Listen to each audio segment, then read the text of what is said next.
পবিত্র ঈদুল আজহা উপলক্ষে সৈয়দপুর কিশোরগঞ্জ এলাকার সকল জনগণকে জানাই আন্তরিকভাবে ঈদ মোবারক।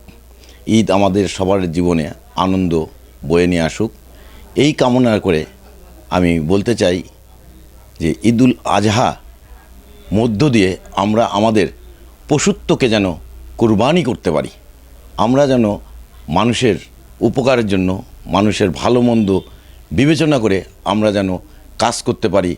এটিই কিন্তু এই পবিত্র ঈদুল আজহার কুরবানির একটি অংশ।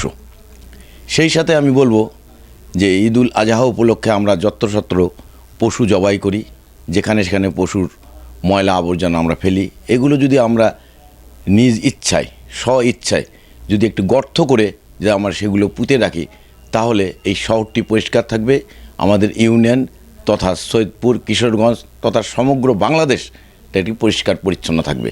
এটি আমাদের সকলের দায়িত্ব।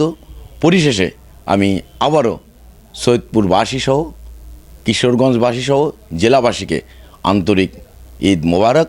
আপনারা সকলেই ভালো থাকবেন, সকলেই সকলের জন্য দোয়া করবেন। আসসালামু আলাইকুম।